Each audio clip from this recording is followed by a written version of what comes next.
Welcome back to my YouTube channel Supriya's coaching. So आज का topic है transportation in plants. So let's start. In plants transportation दो चीज के होते हैं। First is the transportation of water and minerals and the second is the transportation of food. Now in this transportation that is the water and minerals के case में xylem vessel present होता है। Food में phloem vessel is present. in this transportation flow is unidirectional that means it flow is only in one direction, that is from the roots to the upper parts.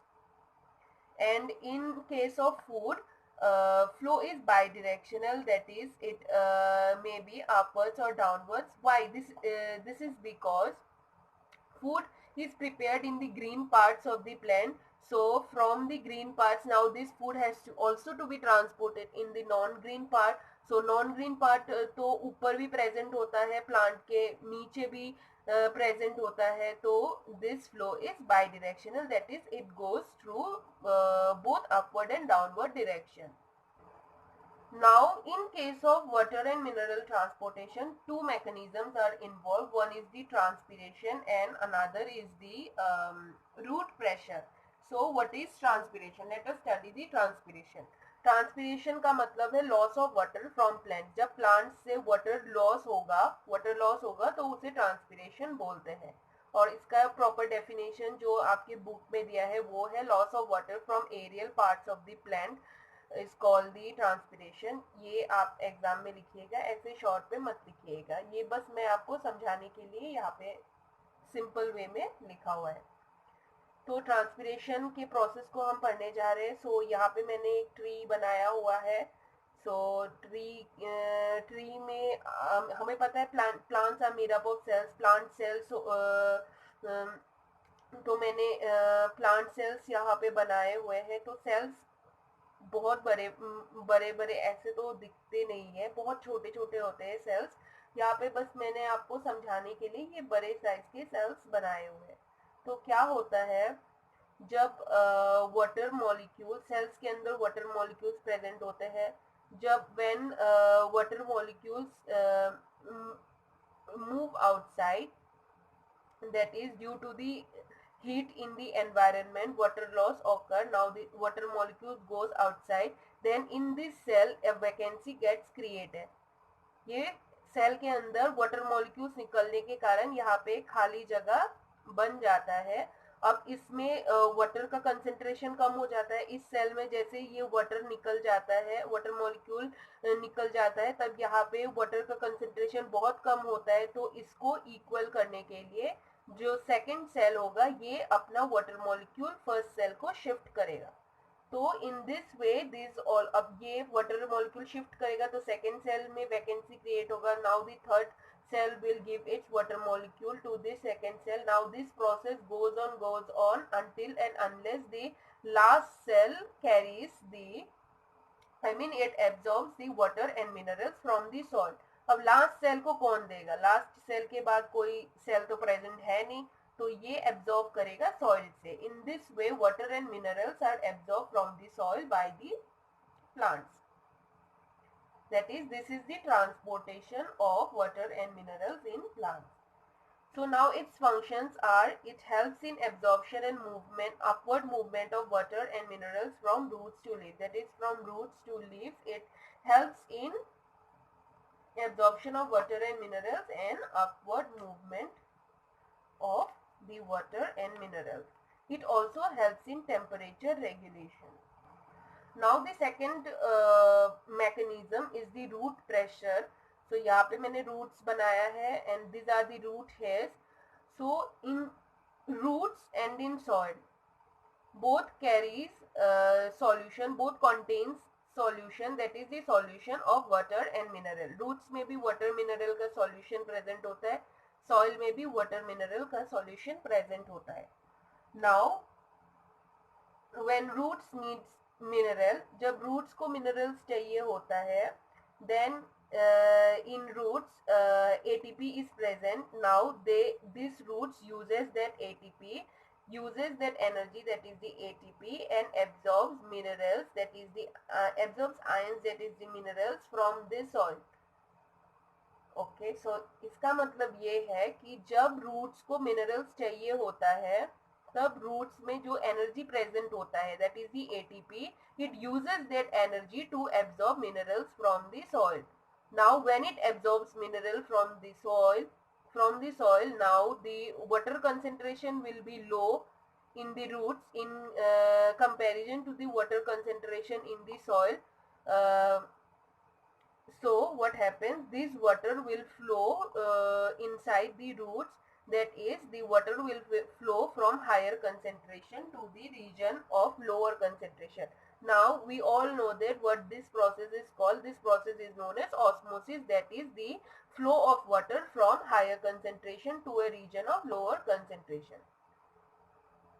Now in this way, okay, सो ये भी एक process होता है water mineral के transport होना plants के अंदर. और दूसरा हमने जो पढ़ा ट्रांसपीरेशन, वो भी एक प्रोसेस होता है जिसके थ्रू वाटर एंड मिनरल हमारे प्लांट्स में ट्रांसपोर्ट होते हैं. Transportation in of food in plants है, इसको ट्रांसलोकेशन भी बोलते हैं. नाउ ट्रांसलोकेशन के प्रोसेस को हम पढ़ने जा रहे हैं. Translocation is the transport of food in plants. Now see this diagram. ये complete नहीं है, मैं आपको अभी draw कर करके समझाऊंगी. Okay, so यहाँ पे इस जगह पे food prepare हुआ है. Food is the sucrose. This is the green part. Green. Okay, we have studied in the upper part, that is the food is prepared in the green part. Now this green part, the food is transported to the non-green part. Okay. So in this green part food is prepared. Now this is the non-green part. Now how this food will get transported from the green part to the non-green part? Now we will study this. Okay guys, so ये आप देखिए, मैं आपको यहाँ पे समझाऊंगी. So this is the यहाँ पे this is the green part. Food is prepared here, and this is the non-green part. Food ये food क्या है? Sucrose है. Now this sucrose has to be transported from this region to this region. Now how it will occur? Okay, so we all know that xylem and phloem are present inside plant. Suppose this is the phloem, xylem. So ये जो food है, अब इसको phloem, जो near by phloem tissue होता है, उस पर शिफ्ट करना है. तो plant will use its energy, and energy क्या है? That is the ATP. Now using ATP energy, this food will be transported to the nearby phloem tissue, that is sucrose enters here. Obviously water भी यहाँ पे present है, but water की quantity बहुत कम है, water की concentration बहुत कम है. तो जैसे कि हमें पता है फ्लोएम के आसपास ही जाइलम प्रेजेंट होगा, and we all know that xylem में वाटर की हाई, वाटर एंड मिनरल की हाई कंसेंट्रेशन प्रेजेंट होती है. So now this water will shift inside the phloem, that is the from a region of high concentration to a region of low concentration. And हमने अभी पढ़ा था root pressure में, ये high concentration से low concentration जाने वाले process को क्या बोलते हैं? इसको बोलते हैं ऑस्मोसिस. अब जैसे ही वाटर यहाँ पे एंटर हुआ, यहाँ पे वाटर की कंसेंट्रेशन बढ़ गई है, तो इस एरिया को, ये रीजन एक हाई प्रेशर रीजन बन गया, हाई प्रेशर रीजन बन गया. नाउ अब ये हाई प्रेशर रीजन बन गया. नाउ यहाँ पे जो ये फूड एंड वाटर ये सब प्रेजेंट नहीं है, इस रीजन को लो प्रेशर रीजन बोलेंगे. नाउ ऑब्वियसली ये जो सॉल्यूशन बना हुआ है, सुक्रोज एंड वाटर का जो सॉल्यूशन बना हुआ है, ये ट्रांसपोर्ट होगा हाई प्रेशर रीजन से लो प्रेशर रीजन तक. नाउ ट्रांसपोर्ट होने के टाइम ये जो सुक्रोज है, वाटर है, ये जो ट्रांसपोर्ट हो रहा है, सुक्रोज की एक टेंडेंसी होती है हाई कंसेंट्रेशन से लो कंसेंट्रेशन में शिफ्ट होने की. सो ये सुक्रोज यहाँ से यहाँ शिफ्ट हो गया. ओके, ये थोड़ा नीचे ड्रॉ करना था मेरे को, यहाँ से इसके सामने ड्रॉ करना था, मैंने ऊपर ड्रॉ कर दिया.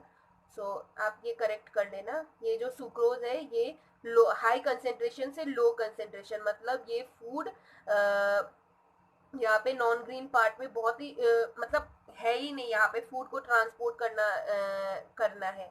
तो ये हाई कंसेंट्रेशन रीजन से लो कंसेंट्रेशन रीजन में सॉल्यूट शिफ्ट होगा and by the process of diffusion. So इस प्रोसेस को डिफ्यूजन बोलेंगे। रिमेंबर ऑस्मोसिस में वाटर फ्लो करता है from high concentration to low concentration, diffusion में सॉल्यूट शिफ्ट होता है, आई मीन सॉल्यूट मूव करता है from a region of high concentration to a region of low concentration. So in this way food is transported in plants from the green parts to the non-green parts.